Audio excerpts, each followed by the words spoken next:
ಅಂತ್ಯಕ್ರಿಯೆ ಸ್ಥಳದಲ್ಲಿ ಸಿದ್ಧತಾ ಕಾರ್ಯಗಳು ಬಹುತೇಕ ಪೂರ್ಣ ಆಗಿದೆ ಅಂತ ಹೇಳಿ ತಿಳಿದು ಬರ್ತಾ ಇದೆ. ಸಮಾಧಿ ಸ್ಥಳವನ್ನ ಈಗ ವಾಸ್ತು ತಜ್ಞರು ಗುರುತು ಮಾಡಿದ್ದಾರೆ.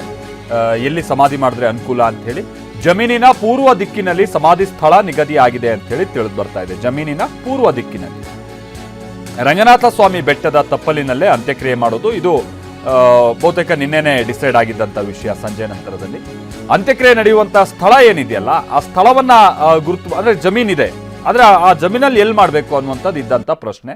ಆ ಜಮೀನಿನ ಪೂರ್ವ ದಿಕ್ಕಿನಲ್ಲಿ ಸಮಾಧಿ ಮಾಡಬೇಕು ಅಥವಾ ಅಂತ್ಯಕ್ರಿಯೆ ನೆರವೇರಿಸಬೇಕು ಅನ್ನುವಂಥ ನಿಟ್ಟಿನಲ್ಲಿ ಉದ್ದೇಶಿಸಲಾಗಿದೆ. ನೋಡಿ, ಆ ಜಮೀನಿನ ನಕ್ಷೆಯನ್ನು ಕೂಡ ಇಲ್ಲಿ ರೇವಣ್ಣ ಅವರು ಇಟ್ಕೊಂಡಂಥ ರೀತಿಯಾಗಿ ಕಂಡು ಬರ್ತಾ ಇದೆ. ಅಲ್ಲಿ ಎಲ್ಲಿ ಸಮಾಧಿ ಮಾಡಬೇಕು ಅಂತ ಹೇಳ್ಕೊಂಡ್ಬಿಟ್ಟು ಅವರು ಆ ನಕ್ಷೆಯನ್ನು ತೋರಿಸ್ತಾ ಅಲ್ಲಿರುವಂಥ ಜನರಿಗೆಲ್ಲ ಅಥವಾ ಅವ್ರ ಸಿಬ್ಬಂದಿ ವರ್ಗ ಅಥವಾ ಅವ್ರ ಕುಟುಂಬದವರು ಅವ್ರ ಹತ್ರ ಸಲಹೆ ಪಡೆದುಕೊಳ್ತಾ ಇದ್ದಾರೆ. ಅವರಿಗೂ ಕೂಡ ಕೆಲ ಸೂಚನೆಗಳನ್ನು ಕೊಡ್ತಾ ಇದ್ದಾರೆ. ಭಾಳ ಪೊಲೀಸರು ಕೂಡ ನಿಯೋಜನೆ ಆಗ್ತಾ ಇರುವಂಥ ಸನ್ನಿವೇಶವನ್ನು ನಾವಿಲ್ಲಿ ನೋಡ್ತಾ ಇದ್ದೀವಿ ಕೂಡ. ಮಂಜುನಾಥ್ ಇದಕ್ಕೆ ಸಂಬಂಧಪಟ್ಟಂಗೆ ಮತ್ತಷ್ಟು ಡೀಟೇಲ್ಸ್ ಅನ್ನ ಕೊಡ್ತಾರೆ. ನಮ್ಮ ಜೊತೆಗೆ ನೇರ ಸಂಪರ್ಕದಲ್ಲಿ ಜಾಯ್ನ್ ಆಗ್ತಾ ಇದ್ದಾರೆ. ಮಂಜುನಾಥ್, ನಾವು ಗಮನಿಸ್ತಾ ಇದ್ವಿ ರೇವಣ್ಣ ಅವರು ಕೂಡ ಕೈಯಲ್ಲಿ ಒಂದು ನಕ್ಷೆ ಇಟ್ಕೊಂಡು ಆ ಜಮೀನಿನ ಯಾವ ಭಾಗದಲ್ಲಿ ಆಗಬೇಕು ಅನ್ನುವಂಥದ್ದನ್ನ ನಿರ್ಧರಿಸುವಂಥದ್ದು ಅಥವಾ ಅದೊಂದು ಸಲಹೆ ಕೊಡೋದು ಇದನ್ನೆಲ್ಲ ನಾವು ಗಮನಿಸ್ತಾ ಇದ್ವಿ. ಅಂದ್ರೆ ವಾಸ್ತು ಪ್ರಕಾರವಾಗಿ ಎಲ್ಲ ಹೇಗೆ ನಡಿಬೇಕು ಅನ್ನುವಂಥದ್ರ ಕಡೆಗೆ ಹೇಗೆ ಗಮನ ಕೊಟ್ಟಿದೆ ಆ ಕುಟುಂಬ ಅನ್ನುವಂಥದ್ದು ಗೊತ್ತಾಗ್ತಾ ಇದೆ.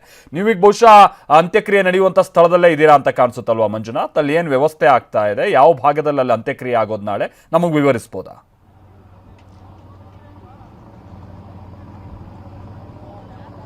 ಹೌದು ಮಾಲ್ತೇಶ್, ಹಾಸನ ಜಿಲ್ಲೆ ಹೊಳೆನರಸೀಪುರ ತಾಲೂಕಿನ ಮಾವಿನಕೆರೆಯಲ್ಲಿರ್ತಕ್ಕಂಥ ಬೆಟ್ಟದ ರಂಗನಾಥ ಸ್ವಾಮಿ ಬೆಟ್ಟದ ತಪ್ಪಲಿನಲ್ಲೇ ನಾಳೆ ಚೆನ್ನಮ್ಮವರ ಅಂತ್ಯಕ್ರಿಯೆ ನಡೆಯುತ್ತೆ. ಅದಕ್ಕಾಗಿ ವಾಸ್ತು ಪ್ರಕಾರವೇ ಜಾಗವನ್ನು ಕೂಡ ಗುರುತು ಮಾಡಲಾಗಿದೆ. ನಾವು ನೋಡ್ಬೋದು ಇಲ್ಲಿ ಇದೇ ಜಾಗ ಗುರುತು ಮಾಡಿರ್ತಕ್ಕಂಥದ್ದು. ಸೊ ಇದೇ ಸ್ಥಳದಲ್ಲಿ ಚೆನ್ನಮ್ಮವರ ಅಂತಿಮ ಸಂಸ್ಕಾರ ಆಗುತ್ತೆ. ಬೆಂಗಳೂರಿನ ಖ್ಯಾತ ವಾಸ್ತು ತಜ್ಞರಾಗಿರ್ತಕ್ಕಂಥ ಹಾಗೆ ದೇವೇಗೌಡರ ಕುಟುಂಬಕ್ಕೆ ಅತ್ಯಾಪ್ತರೂ ಆಗಿರ್ತಕ್ಕಂಥ ಹರಿಪ್ರಸಾದ್ ಅವರೇ ಇಲ್ಲಿಗೆ ಬಂದರು. ರೇವಣ್ಣರ ಜೊತೆ ಸಮಾಲೋಚನೆ ನಡೆಸಿದ್ರು. ಅವ್ರ ಹತ್ರ ಇದ್ದಂಥ ನಕ್ಷೆಯನ್ನು ಪರಿಶೀಲನೆ ಮಾಡಿದ್ರು. ಸೊ ಅವರು ಈ ಜಾಗವನ್ನು ಗುರುತು ನೋಡ್ತಾ ಇದ್ದೀವಿ. ಯಾವ ರೀತಿಯಾಗಿ ಇಲ್ಲಿ ಅವ್ರು ಗುರುತು ಮಾಡಿರ್ತಕ್ಕಂಥ ಸ್ಥಳದಲ್ಲೇ ಅದಕ್ಕೆ ಅಳತೆಗಳನ್ನು ಕೂಡ ಮಾಡ್ಕೊಳ್ತಾ ಇದ್ದಾರೆ. ಇದೇ ಒಂದು ಜಾಗದಲ್ಲಿ ಅವ್ರನ್ನ ಸಮಾಧಿ ಸ್ಥಳವನ್ನು ಗುರುತು ಮಾಡಿರ್ತಕ್ಕಂಥದ್ದು. ಜೊತೆಗೆ ಈಗಲೂ ಕೂಡ ಖುದ್ದು ರೇವಣ್ಣ ಅವರೇ ಇಲ್ಲಿ ಸ್ಥಳದಲ್ಲಿದ್ದಾರೆ.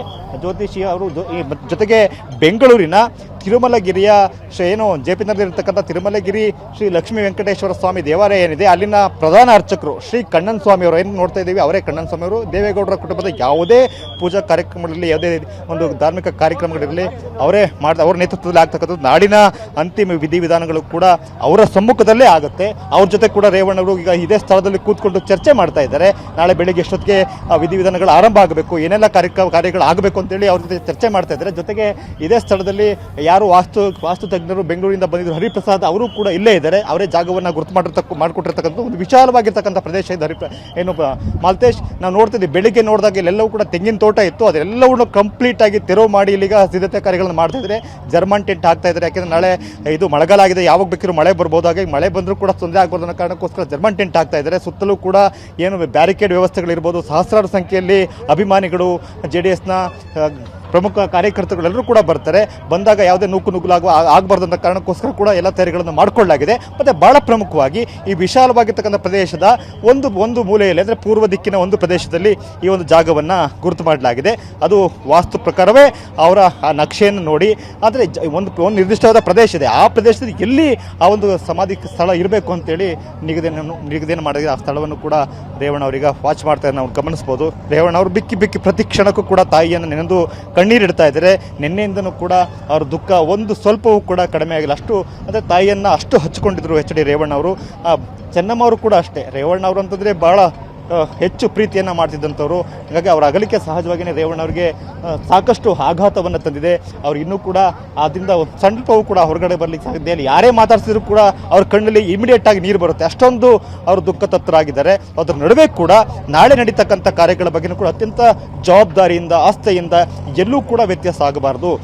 ಎಲ್ಲವೂ ಕೂಡ ಧಾರ್ಮಿಕವಾಗಿ ವಿಧಿವಿಧಾನಗಳ ಪ್ರಕಾರ ವಾಸ್ತು ಪ್ರಕಾರ ಎಲ್ಲವೂ ಕೂಡ ಆಗಬೇಕು. ಮತ್ತು ಜೊತೆಗೆ ಅರ್ಚಕರನ್ನು ಕೂಡ ಬೆಂಗಳೂರಿಂದ ಕರ್ಸ್ಕೊಂಡಿದ್ದಾರೆ. ನಾನು ಮೊದಲೇ ಹೇಳಿದಾಗೆ ಬೆಂಗಳೂರಿನ JP ನಗರದ ತಿರುಮಲಗಿರಿಯ ಶ್ರೀ ಲಕ್ಷ್ಮೀ ವೆಂಕಟೇಶ್ವರ ಸ್ವಾಮಿ ದೇವಾಲಯದ ಪ್ರಧಾನ ಅರ್ಚಕರು ಶ್ರೀ ಕಣ್ಣನ್ ಸ್ವಾಮಿ ಅವರು ಅಲ್ಲಿ ರೇವಣ್ಣವ್ರ ಪಕ್ಕ ಅವರೇನು ಮಾತುಕತೆ ನಡೆಸ್ತಾ ಇದ್ದಾರೆ ಅವರೇ ಕಣ್ಣನ್ ಸ್ವಾಮಿ ಅವರು. ಅವರ ನೇತೃತ್ವದ ತಂಡವೇ ನಾಳೆ ಇಲ್ಲಿ ಚೆನ್ನಮ್ಮನವರ ಅಂತಿಮ ಸಂಸ್ಕಾರದ ವಿಧಿವಿಧಾನಗಳಲ್ಲೂ ಕೂಡ ಭಾಗಿಯಾಗ್ತಾರೆ. ಇವತ್ತು ಬೆಳಗ್ಗೆಯಿಂದನೂ ಕೂಡ ಒಂದು ರೀತಿ ಸಮರೋಪಾದಿಯಲ್ಲಿ ಇಲ್ಲಿ ಕೆಲಸ ಕಾರ್ಯಗಳು ನಡೀತಾ ಇದ್ದಾವೆ. ಯಾಕೆಂದರೆ ಈಗ ಆಲ್ರೆಡಿ ಪಾರ್ಥಿವ ಶರೀರ ಹಾಸನದ ಕಡೆಗೆ ಹೊರಟಿದೆ.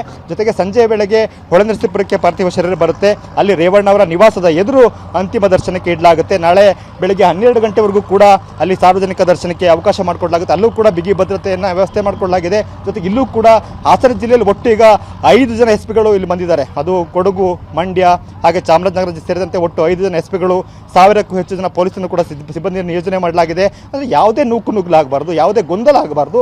ಸಹಸ್ರಾರು ಸಂಖ್ಯೆಯಲ್ಲಿ ಜನರು ಬರ್ತಾರೆ. ಅವರೆಲ್ಲರೂ ಕೂಡ ಸುಗಮವಾಗಿ ಅಂತಿಮ ದರ್ಶನ ಪಡಲಿಕ್ಕೆ ಸಾಧ್ಯ ಆಗಬೇಕು ಅಂತಕ್ಕಂಥ ನಿಟ್ಟಿನಲ್ಲಿ ಎಲ್ಲ ವ್ಯವಸ್ಥೆಗಳನ್ನು ಕೂಡ ಮಾಡಿಕೊಂಡಿರ್ತಕ್ಕಂಥದ್ದು. ಜೊತೆಗೆ ಸಮಾಧಿ ಸ್ಥಳದಲ್ಲೂ ಕೂಡ ಏನೆಲ್ಲ ಕಾರ್ಯಗಳಾಗಬೇಕು ಅದರ ಸಿದ್ಧತೆಯನ್ನು ಖುದ್ದು ರೇವಣ್ಣ ಅವರಿದ್ದು ನೋಡ್ಕೊಳ್ತಾ ಇದ್ದಾರೆ. ಮಾಲ್ತೇಶ್. ಓಕೆ ಮಂಜುನಾಥ್, ಬಹುಶಃ ನೀವು ಆಗ ತೋರಿಸ್ತಾ ಇದ್ರಲ್ಲ ಆ ಜಾಗವನ್ನ ಸ್ವಲ್ಪ ಗಂಟೆಗಳ ಹಿಂದೆ, ಬಹುಶಃ ಇಷ್ಟೊಂದು ಬಯಲಿದೆ ಅನ್ನುವಂಥ ರೀತಿಯಾಗಿ ಅನಿಸ್ತಾ ಇರಲಿಲ್ಲ. ಈಗ ನೋಡಿದ್ರೆ ಈಗಲೂ ಅಲ್ಲಿ ಟಿಪ್ಪರ್ಗಳು ಓಡಾಡ್ತಾ ಇವೆ, ಈಗಲೂ ಅಲ್ಲಿ ಪೋಕ್ಲೈನ್ಗಳ ಮುಖೇನವಾಗಿ ಮಣ್ಣು ತೆಗೆಯೋ ಕೆಲಸ ಆಗ್ತಾ ಇದೆ ಅಂತ ಅಂದ್ರೆ ಸುಮಾರು ಎಷ್ಟು ಸಾವಿರ ಜನ ಅಲ್ಲಿ ಸೇರೋದಕ್ಕೆ ವ್ಯವಸ್ಥೆ ನಾಳೆ ಆಗ್ಬೋದು. ಆಮೇಲೆ ಬಹಳ ದೊಡ್ಡ ದೊಡ್ಡ ಈ ಆಂಗ್ಲರ್ಗಳು ಕಾಣ್ತಾ ಇದ್ದಾವೆ ಅಂತ ಅಂದ್ರೆ ಸುಮಾರು ಸಾವಿರಾರು ಜನ ಕೂತೋ ಅಥವಾ ಒಂದು ಶೆಲ್ಟರ್ ಅವರಿಗೊಂದು ವ್ಯವಸ್ಥೆ ಈ ಥರದ್ದೆಲ್ಲ ಬಹಳ ಜೋರಾಗಿ ಆಗ್ತಾ ಇದೆ ಅಂತ ಕಾಣಿಸುತ್ತೆ. ಹಾಗಾಗಿ ನಾಳೆ ಎಷ್ಟು ಗಂಟೆಯಿಂದ ಎಷ್ಟು ಗಂಟೆ ತನಕ ಆ ಬೆಟ್ಟದ ತಪ್ಪಲಿನಲ್ಲಿ ಅಂತಿಮ ದರ್ಶನಕ್ಕೆ ವ್ಯವಸ್ಥೆ ಇರೋದು? ಏನ್ ಕತೆ ಮಂಜುನಾಥ್, ಏನಾದ್ರು ಗೊತ್ತಾಯ್ತಾ?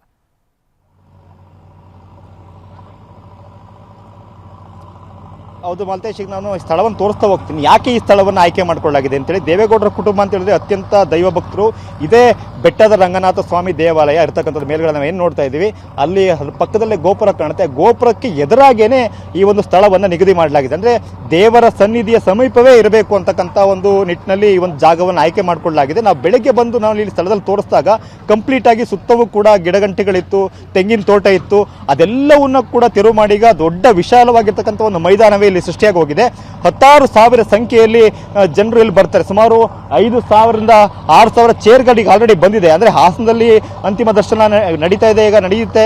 ಜೊತೆಗೆ ಹೊಳೆನರಸೀಪುರದಲ್ಲೂ ಕೂಡ ನಡೀತಾ ಇದೆ. ಎಲ್ಲರೂ ಹೊರತಾಗಿಯೂ ಕೂಡ ಈ ಒಂದು ಅಂತ್ಯಕ್ರಿಯೆ ನಡೀತಕ್ಕಂಥ ಸ್ಥಳಕ್ಕೇನೆ ಸಹಸ್ರಾರು ಸಂಖ್ಯೆಯಲ್ಲಿ JDSನ ಮುಖಂಡರುಗಳು, ಕಾರ್ಯಕರ್ತರುಗಳು, ಇವರ ಬಂಧುಗಳು, ಆಪ್ತರು ಎಲ್ಲರೂ ಕೂಡ ಬರ್ತಾರೆ. ಅದಕ್ಕಾಗೇನೆ ಬಂದವರಿಗೆ ಕೂರ್ಲಿಕ್ಕೆ ಬೇಕಾಗಿರ್ತಕ್ಕಂಥ ವ್ಯವಸ್ಥೆಗಳು ಗಣ್ಯರೇ ಸಾಕಷ್ಟು ಸಂಖ್ಯೆಯಲ್ಲಿ ಬರ್ತಾರೆ. ಈಗ ನಮಗೆ ಗೊತ್ತಾಗಿರ್ತಕ್ಕಂಥ ಮಾಹಿತಿ ಪ್ರಕಾರ CM DK ಶಿವಕುಮಾರ್ ಅವರು ಮಧ್ಯಾಹ್ನ 3 ಗಂಟೆಗೆ ಸಂಜೆ 3 ಗಂಟೆ ಸರಿಯಾಗಿ ಹರದನಹಳ್ಳಿ ಹೆಲಿಪ್ಯಾಡ್ಗೆ ಬರ್ತಾರೆ.